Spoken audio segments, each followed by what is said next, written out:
Hello students, welcome to Momina math classes. आज हमारा topic है students non linear partial differential equation of first order को solve करने का नेक्स्ट मेथड। ठीक है स्टूडेंट्स, अब तक हमने क्या पढ़ा है स्टूडेंट्स? अब तक हमने non linear partial differential equation of first order को सोल्व करने के स्टैंडर्ड फॉर्म 4 पढ़ लिए हैं। Standard form first, standard form second, standard form third, standard form fourth.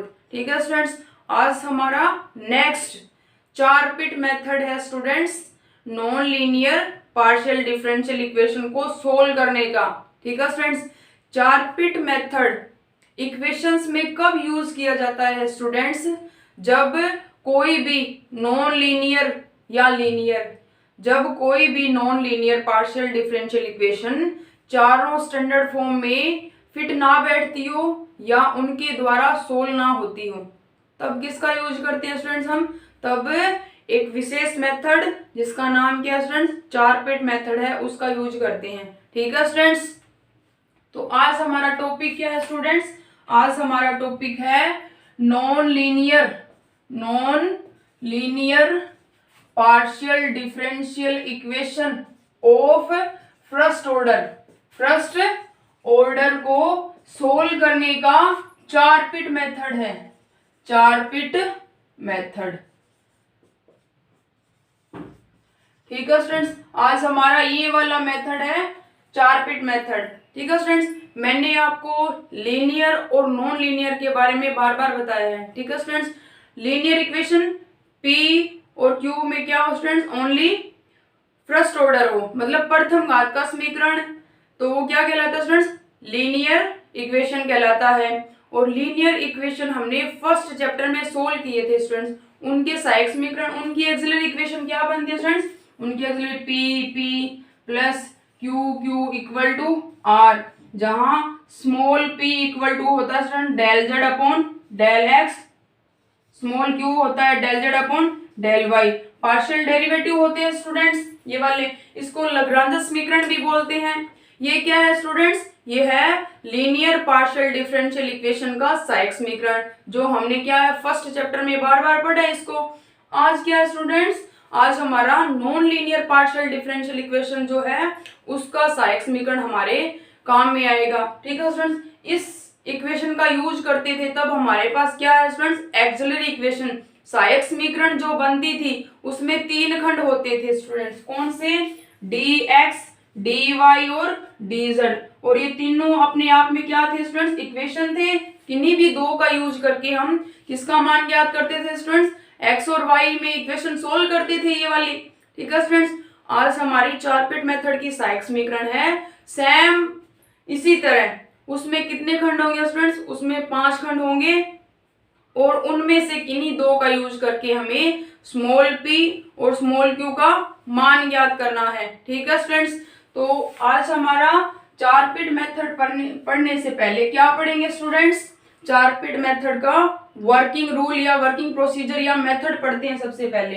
ठीक है स्टूडेंट्स, तो सबसे पहले हम पढ़ते हैं स्टूडेंट्स इसका वर्किंग रूल या वर्किंग प्रोसीजर या मेथड, जो भी बोलना चाहो।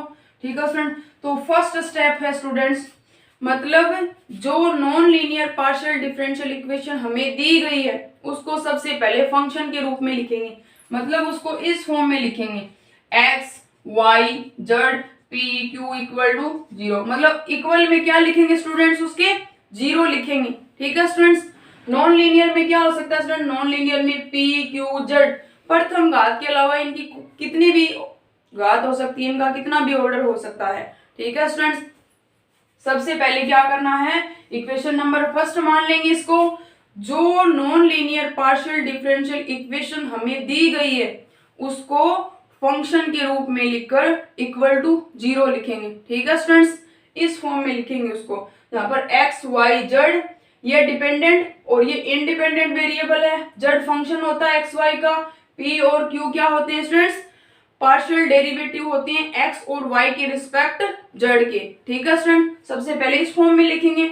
ये क्या है? हमारा पहला स्टेप है। ठीक है स्टूडेंट, सेकंड स्टेप है स्टूडेंट्स, इसको इस फॉर्म में लिखने के बाद हम फाइंड करेंगे student del f upon del x।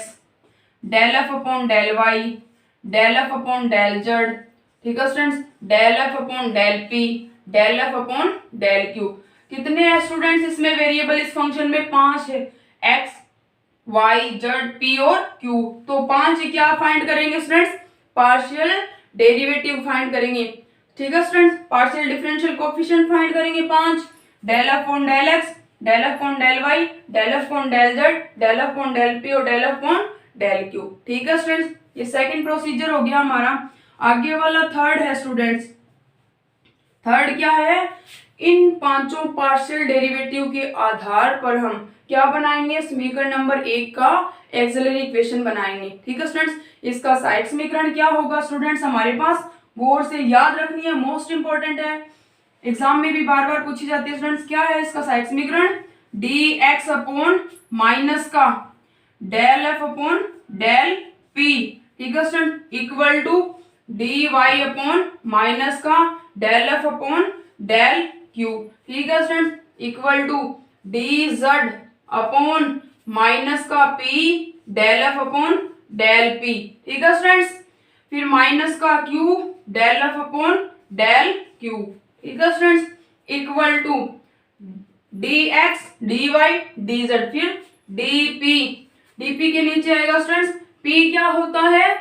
P होता है जेड का एक्स के रिस्पेक्ट पार्शियल डेरिवेटिव, ठीक है स्टूडेंट्स। तो डीपी के नीचे आएगा del f upon del x plus p del f upon del z, ठीक है students, equal to d q, d q के नीचे क्या आएगा students? Del f upon del y, इधर एक्स है तो इधर वाई और इधर पी है तो q, del f upon del y plus q del f upon del z, ठीक है स्टूडेंट्स। ये क्या बन गया स्टूडेंट्स हमारा? ये है non linear partial differential equation जो हमें दी गई है उसका चारपिट मेथड में सहायक समीकरण। इसको बोलते हैं students auxiliary equation of Charpit method या फिर characteristic equation of Charpit method. इसको बोलते हैं अभिलाक्षणिक समीकरण बोलते हैं चारपिट मेथड की, या फिर सहायक समीकरण। क्या बोलते हैं स्टूडेंट्स इसको? सहायक समीकरण, एक्सिलरी इक्वेशन, सहायक समीकरण या कैरेक्टरिस्टिक इक्वेशन, अभिलाक्षणिक समीकरण, ठीक है स्टूडेंट्स, अभिलाक्षणिक समीकरण, ठीक है स्टूडेंट। डेढ़ नंबर में क्वेश्चन पूछा जाता है कि चारपिट मेथड की सहायक समीकरण लिखिए या सहायक समीकरण या एक्सिलरी इक्वेशन या फिर अभिलाक्षणिक समीकरण लिखिए, तो आपको ये वाला लिखना है। इसमें कितने खंड है स्टूडेंट्स? इसमें 5 है। पहला d x d y d z d p और डी क्यू, ठीक है स्टूडेंट। इक्वेशन नंबर इसको 2 मान लिया, ठीक है स्टूडेंट। और प्रत्येक खंड अपने आप में क्या है स्टूडेंट्स? एक इक्वेशन है। और इस समीकरण 2 में से किन्हीं 2 खंड का यूज करके हमें P या फिर Q की वैल्यू फाइंड करनी है। A की वैल्यू हमें यहाँ से फाइंड करनी है।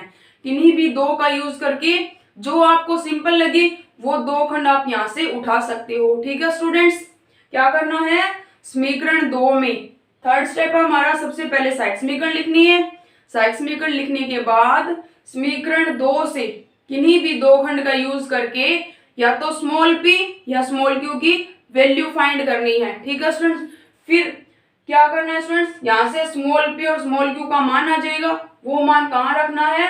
समीकरण 1 में रखना है, ठीक है स्टूडेंट। या तो p का मान या q का मान यहाँ से फाइंड करने के बाद समीकरण 1 में पुट करना है, ठीक है स्टूडेंट। यहाँ से क्या आ जाएगा? फिर किसी एक वेरिएबल का मान आ जाएगा, वो मान पुनः जो यहाँ से हमारे पास p और q का मान है उसमें पुट करेंगे, ठीक है स्टूडेंट्स। तो समीकरण 1 तथा 2 से क्या फाइंड करना है स्टूडेंट्स? आगे वाला है फोर्थ स्टेप है। समीकरण 1 तथा समीकरण 2 से p तथा q का मान किसमें फाइंड करना है? मान x y के पदों में ज्ञात करना है, x y के पदों में ज्ञात करना है, ठीक है स्टूडेंट्स।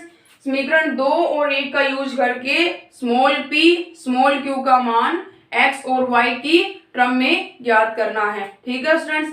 अब इसके बाद है समीकरण number 5, solution of equation first, समीकरण 1 का हल। समीकरण 1 का हल क्या होगा स्टूडेंट्स?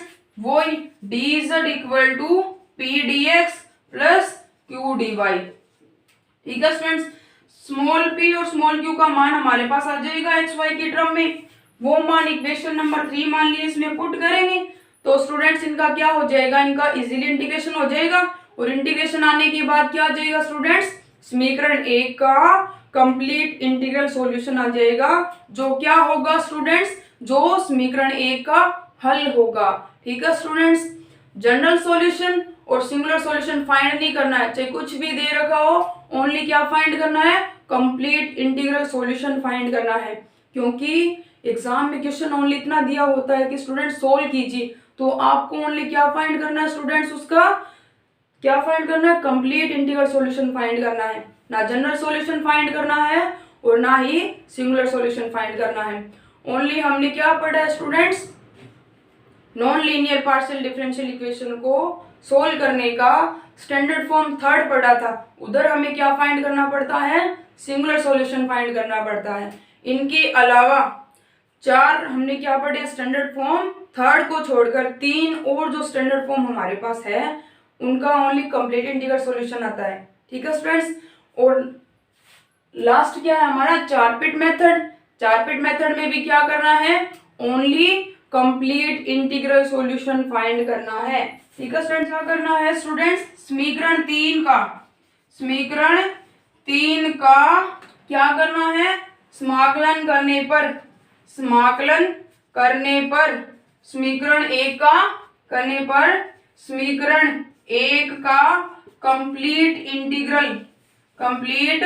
इंटीग्रल प्राप्त होगा, जो समीकरण 1 का क्या होगा स्टूडेंट्स, हल होगा। ठीक है स्टूडेंट्स, ये क्या था, ये है working procedure of 4 pit method. ठीक है स्टूडेंट्स, अब इसके कुछ मोस्ट इंपोर्टेंट एग्जांपल है, कुछ क्वेश्चंस है। ठीक है स्टूडेंट्स, एक मैं आपको बता देती हूँ, आपको अच्छी तरह से समझ में आ जाएगा। एग्जांपल है आपकी बुक में पार्शियल डिफरेंशियल इक्वेशन की, जो आपकी बुक है स्टूडेंट्स, उसमें 4 पिट मेथड के 11 एग्जाम्पल दिए गए हैं, जो आपको सारे करने हैं। ठीक है स्टूडेंट्स, क्योंकि एग्जाम में 4 पिट मेथड का बड़ा क्वेश्चन पूछा जाता है। ठीक है स्टूडेंट्स, और क्वेश्चन आपको ओनली 1st, 3rd, 12 और 15 करना है, क्योंकि वही क्वेश्चन है जो पेपर में रिपीट होते हैं। ठीक है स्टूडेंट्स, तो मैं आपको एक एग्जांपल करवाती हूँ इसका, 4 पिट मेथड, उसे आपके समझ में आ जाएगा। ठीक है स्टूडेंट्स, तो हमारा एग्जांपल नंबर फर्स्ट है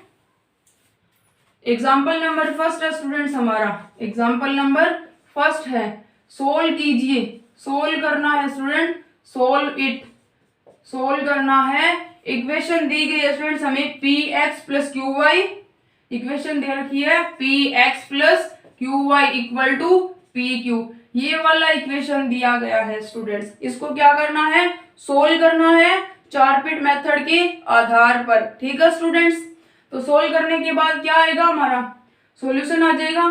तो सॉल्यूशन ऑफ इक्वेशन फर्स्ट, क्योंकि गिवन दैट दे रखा है स्टूडेंट्स, क्या दे रखा है, px plus q y equal to pq, समीकरण नंबर 1। सबसे पहले क्या करना है स्टूडेंट्स, फंक्शन के रूप में लिखना है, क्या लिखेंगे, इक्वल टू 0, तो pq की जो टर्म है वो क्या ले आएंगे, LHS साइड में ले आएंगे, तो क्या आ जाएगा, px plus q y minus का pq इक्वल टू 0 हो गया स्टूडेंट्स, इस रूप में कन्वर्ट। x y जड़ है नहीं, जड़ लिखेंगे p, क्योंकि x y जो होते हैं वो क्या होते हैं स्टूडेंट्स, जड़ के इंडिपेंडेंट वेरिएबल होते हैं, तो x y जड़ p q इक्वल टू 0, इस फॉर्म में कन्वर्ट हो गया स्टूडेंट्स ये। अब क्या करेंगे, ये इक्वेशन नंबर 2 हो गया हमारा, समीकरण नंबर 2। ठीक है स्टूडेंट, अब क्या करना है, नेक्स्ट स्टेप क्या है स्टूडेंट हमारा, इस फॉर्म में कन्वर्ट करने के बाद हमारे पास जो 5 पार्शियल डिफरेंशियल कोफिशिएंट होते हैं उनके मान ज्ञात करेंगे। ठीक है स्टूडेंट्स, x के रिस्पेक्ट डेरिवेटिव कर रहे हैं तो y कांस्टेंट रहेगा, y के रिस्पेक्ट कर रहे हैं तो x कांस्टेंट रहेगा, और p के रिस्पेक्ट कर रहे हैं तो सारे कांस्टेंट रहेंगे, q के रिस्पेक्ट कर रहे हैं तब भी सारे कांस्टेंट रहेंगे। ठीक है स्टूडेंट्स, जड़ क्या है, जड़ फंक्शन होता है, तो जड़ का x के रिस्पेक्ट भी होगा और y के रिस्पेक्ट भी होगा। ठीक है स्टूडेंट्स, तो समीकरण 2 से क्या करना है students, del f upon del x find करेंगे। Del f upon del x मतलब x के रिस्पेक्ट इसका क्या करना है स्टूडेंट्स, इसका पार्शियल डेरिवेटिव करना है, एक्स की रिस्पेक्ट करेंगे, ये ओनली ये है एक्स की टर्म, तो डेल अपॉन ये कांस्टेंट, ये भी कांस्टेंट, ये कांस्टेंट है दोनों पी और क्यू, मतलब एक्स की रिस्पेक्ट कर रहे हैं तो वाई कांस्टेंट और पी और क्यू वो भी कांस्टेंट। ठीक है students, del upon del x equal to क्या आ जाएगा हमारे पास पी। ठीक है स्टूडेंट्स, अब del upon del y, y की रिस्पेक्ट करें ये कांस्टेंट और ये वाला भी कांस्टेंट, तो हमारे पास आ जाएगा स्टूडेंट्स क्यू। फिर फाइंड करना है डेल अपॉन डेल जेड, है नहीं स्टूडेंट्स इसमें जेड की कोई टर्म नहीं है, तो क्या आएगा इसका मान 0। ठीक है स्टूडेंट्स, आगे वाला मान आ जाएगा del f upon del p, p के रिस्पेक्ट कर रहे हैं स्टूडेंट्स इसका पार्शियल डेरिवेटिव, तो क्या आएगा ये वाला पी है तो इधर एक्स और इधर भी पी है तो इधर क्यू, ये कांस्टेंट रहेगा पी के रिस्पेक्ट कर रहे हैं, तो क्या आएगा हमारे पास del upon del p x, p के रिस्पेक्ट करने पी का 1 तो यहां से आ जाएगा स्टूडेंट एक्स, इधर माइनस का क्यू, पी के रिस्पेक्ट करने 1 हो गया, ये कांस्टेंट है तो माइनस का एक्स माइनस क्यू। ठीक है स्टूडेंट्स, आगे वाला del f upon del q, q की रिस्पेक्ट करें तो पी वाला कांस्टेंट ये 0, ओनली इसका होगा y माइनस पी, क्योंकि q का 1 और इधर भी 1, तो इसका आ जाएगा स्टूडेंट्स y माइनस क्यू। ठीक है स्टूडेंट्स, ये आ गया हमारे पास पूरा, मान लीजिए इसको इक्वेशन नंबर 3। ठीक है स्टूडेंट्स, अब क्या फाइंड करना है, अब लिखनी है हमें 4 पिट एक्सिलरी इक्वेशन, 4 पिट सहायक समीकरण, 4 पिट या 4 पिट एक्सिलरी इक्वेशन। ठीक है स्टूडेंट, एक्सिलरी इक्वेशन लिखना है, लिखेंगे क्या आएगा स्टूडेंट, पहले dx के नीचे क्या आता है स्टूडेंट माइनस का del f upon del p, मान है स्टूडेंट्स हमारे पास सारे del f upon del p equal to d y upon minus का del f upon del q. ठीक है students, equal to d z equal to क्या आएगा स्टूडेंट्स हमारे पास माइनस का p del f upon del p. ठीक है स्टूडेंट्स, माइनस का q del f upon del q. ठीक है स्टूडेंट्स, आगे वाला आएगा डी एक्स डी पी के नीचे क्या आता है student del f upon del x minus का या प्लस का p del f upon del z equal to d q upon del f upon del y plus का q del f upon del z. Equation number आ गया हमारे पास ये 4। समीकरण 3 और 4 से, समीकरण 3 के मान 4 में रखने हैं स्टूडेंट्स हमारे, समीकरण 3 और समीकरण 3 एंड 4 से, 3 एंड 4 से, समीकरण 3 तथा 4 से मान पुट करने हैं स्टूडेंट्स। dx इक्वल टू है del f upon del p, तो del f upon del p का मान है, del f upon del p का मान क्या स्टूडेंट्स हमारे पास, del f upon del p का मान है x माइनस क्यू। ठीक है स्टूडेंट्स, तो dx अपॉन आ जाएगा हमारे पास del f upon del p का मान रखेंगे स्टूडेंट्स क्या है x माइनस क्यू, माइनस का साइन है माइनस का x minus q equal to d y upon minus का साइन है स्टूडेंट्स बाहर, पहले del f upon del q का मान है y माइनस क्यू, तो यहां से आ जाएगा स्टूडेंट्स हमारे पास y minus q d z minus का p है स्टूडेंट्स बाहर, del f upon del p, del f upon del p का मान है x माइनस क्यू, यहां पर आ जाएगा x minus q plus minus का साइन है स्टूडेंट्स बीच में माइनस का sign q, del upon del q का मान है स्टूडेंट्स y माइनस क्यू, तो यहां से आ जाएगा माइनस का q y minus q equal to dp के नीचे क्या है student del upon del x। ठीक है student, del upon del x only इसका मान क्या है स्टूडेंट, इसका मान 0 है, क्योंकि डेल अपॉन डेल z का मान क्या स्टूडेंट्स हमारे पास 0, क्योंकि हमारे पास जो non linear partial differential equation था उसमें z की टर्म नहीं थी, तो डेल अपॉन डेल z का मान क्या स्टूडेंट 0 और del f upon del x का मान क्या है p, तो इसका मान है स्टूडेंट्स ओनली, इसका मान हमारे पास p प्लस p इंटू 0। ठीक है students, equal to d q upon इसका मान है student del upon del y का मान q, del f upon del y का मान क्या स्टूडेंट्स q, यहां से किसके रिस्पेक्ट किया था y के रिस्पेक्ट डेरिवेटिव, तो ओनली क्या आया था स्टूडेंट्स q, तो q प्लस का साइन है डेल अपॉन इसका मान क्या स्टूडेंट, 0, 0 रख दिया। यहां से क्या आ जाएगा स्टूडेंट, इसको सोल्व करके लिख लेते हैं।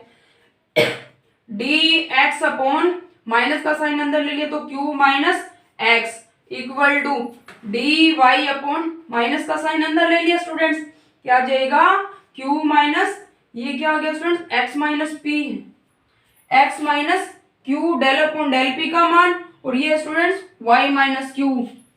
ठीक है स्टूडेंट, ये एक्स किसके रिस्पेक्ट किया स्टूडेंट्स, पी के रिस्पेक्ट किया तो एक्स माइनस क्यू, और अगर क्यू के रिस्पेक्ट करें तो क्या आएगा students y minus q, y minus p. तो इधर क्या आएगा स्टूडेंट्स हमारा वाई माइनस पी, तो ये वाला वाई माइनस पी, और ये वाला भी क्या आएगा स्टूडेंट्स वाई माइनस पी। अंदर ले लिया स्टूडेंट्स तो ये आ जाएगा पी माइनस, अंदर ले लिया p minus y equal to d z upon, इसको एज इट इज लिख लेते हैं स्टूडेंट्स, या इधर से माइनस का साइन बाहर लेंगे, इधर से माइनस का साइन बाहर लेंगे, तो ये फिर ये वाला माइनस हो जाएगा, इसको एज इट इज लिख लेते हैं माइनस का पी एक्स माइनस क्यू, ठीक है स्टूडेंट, माइनस का क्यू वाई माइनस पी, ठीक है students, equal to d p upon p ये 0 equal to d q upon q. ठीक है स्टूडेंट्स, इक्वेशन होगी ये क्या स्टूडेंट्स एक्सिलरी साइड समीकरण बन गई चारपेट मेथड की। ठीक है स्टूडेंट, ये फर्स्ट खंड है, ये वाला सेकंड, ये वाला थर्ड, ये वाला फोर्थ और ये वाला फिफ्थ। किन्हीं भी जो आपको सिंपल लगे इस साइड समीकरण से किन्हीं भी दो का कलेक्शन करके आपको या तो P का मान फाइंड करना है या Q का मान फाइंड करना है। ठीक है स्टूडेंट्स, इसको इक्वेशन नंबर क्या मान लिया स्टूडेंट्स 5 मान लिया। आपकी नजर में जो सिंपल हो उसका चूज आप यहां से कर सकते हो। ठीक है स्टूडेंट्स, मेरे को ये वाले सिंपल लग रहे हैं दोनों, फोर्थ और फिफ्थ से, फोर्थ एंड फिफ्थ से, फोर्थ एंड फिफ्थ क्या आएगा स्टूडेंट्स फोर्थ और फिफ्थ से d p upon p equal to d q upon q. Simple integration हो सकता है, पी के नीचे पी की टर्म है, क्यू के नीचे क्यू की टर्म है, तो समाकलन करने पर समाकलन करेंगे log p इक्वल टू यहां से आ जाएगा students log p equal to log q plus constant मान लिया log k। ठीक है स्टूडेंट्स, ये वाला कांस्टेंट मान लिया, सोल्व करेंगे इसको तो क्या आएगा students log p equal to आ जाएगा log k q, log k q। ठीक है स्टूडेंट, log से log कैंसिल हो गया, p इक्वल टू आ गया स्टूडेंट्स हमारे पास k q। ठीक है स्टूडेंट्स, ये इक्वेशन नंबर 6। अब यहां से हमारे पास जो p या q का जो मान आया है वो कहाँ पुट करना है स्टूडेंट्स, वो जो हमारी non linear partial differential equation थी उसमें पुट करना है, क्योंकि हमें क्या फाइंड करना है स्टूडेंट्स, हमें स्मॉल p और स्मॉल q का जो मान है वो किस में फाइंड करना है, x और y की टर्म में फाइंड करना है। तो क्या करेंगे स्टूडेंट, समीकरण 6 का मान समीकरण 1 में रखने पर, ठीक है स्टूडेंट, फ्रॉम इक्वेशन 1 एंड 6 से। ठीक है स्टूडेंट, फ्रॉम इक्वेशन 1 एंड 6, तो 1 क्या है स्टूडेंट्स, ये वाला हमारा इक्वेशन नंबर फर्स्ट है। ठीक है स्टूडेंट्स, इक्वेशन नंबर फर्स्ट है, और इक्वेशन नंबर 6 क्या स्टूडेंट्स, ये वाला है। इक्वेशन नंबर फर्स्ट है ये वाला, इक्वेशन नंबर 6 है p इक्वल टू के क्यू, इक्वेशन नंबर 6। 6 का मान क्या कर लेंगे स्टूडेंट्स, 6 का मान 1 में रखने पर, 6 का मान क्योंकि p है तो p का मान के क्यू है, तो यहां से आ जाएगा p का मान के क्यू, तो इधर पुट करेंगे के क्यू एक्स। ठीक है students, plus q y equal to p का मान रखना है स्टूडेंट्स, हमें p का मान क्या है स्टूडेंट्स, हमारे पास p का मान है के क्यू इंटू क्या स्टूडेंट्स क्यू, तो यहां से आ गया क्यू कॉमन है, इधर भी है और इधर भी है, तो क्यू इक्वल टू आ गया, क्यू कॉमन ले लिया बाहर, के एक्स प्लस वाई। ठीक है स्टूडेंट्स, और इधर है के क्यू स्क्वायर, तो क्यू से क्यू कैंसिल हो गया स्टूडेंट, यहां से हमारे पास क्या आ गया स्टूडेंट्स, क्यू का मान आ गया, क्यू इक्वल टू आ गया स्टूडेंट्स हमारे पास क्या आ जाएगा, क्यू इक्वल टू के एक्स प्लस वाई अपॉन के। ठीक है स्टूडेंट्स, ये किसकी टर्म में मान आ गया, एक्स वाई की टर्म में हमारे पास क्यू का मान आ गया। ठीक है स्टूडेंट्स, क्यू का मान आने के बाद समीकरण 7 का मान समीकरण 6 में फिर पुट कर लेंगे बाय इक्वेशन 7 एंड 6। या 6 एंड 7 से, 6 एंड 7, ठीक है स्टूडेंट। 7 का मान 6 में पुट कर लेंगे, क्यू का मान है तो P इक्वल टू आ जाएगा स्टूडेंट्स K मल्टीप्लीकेशन में है, Q का मान रख लेंगे ये वाला, तो KX plus Y upon K, ठीक है स्टूडेंट्स। K से K कैंसिल हो जाएगा, क्या आ गया स्टूडेंट्स हमारे पास KX प्लस Y, मतलब XY की टर्म में किसका मान आ गया स्टूडेंट्स हमारे पास P का मान भी आ गया और Q का मान भी क्या आ गया स्टूडेंट्स XY की टर्म में आ गया, ठीक है स्टूडेंट्स। तो क्या आ जाएगा P equal to KX plus Y, ठीक है स्टूडेंट्स। इक्वेशन नंबर मान लिया इसको 8।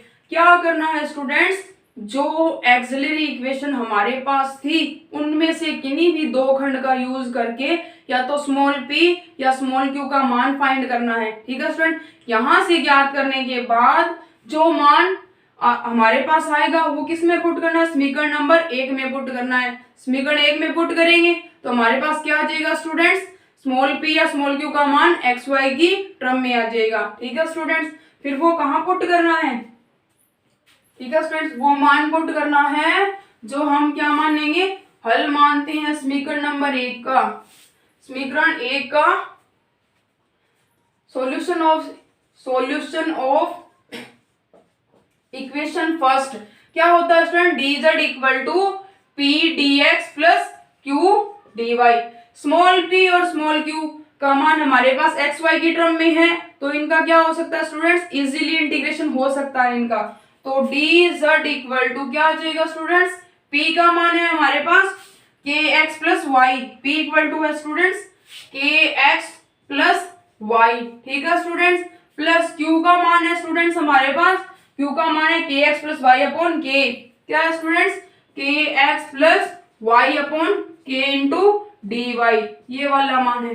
k कॉमन ले लेंगे स्टूडेंट, इधर k का मल्टीप्लीकेशन तो ये k इधर multiplication k dz equal to आ जाएगा kx प्लस y, ठीक है स्टूडेंट, इंटू क्या स्टूडेंट इधर dx भी है तो dx प्लस ये कॉमन ले लिया, कहां चला गया, जड़ के पास चला गया मल्टीप्लीकेशन में, ठीक है स्टूडेंट्स।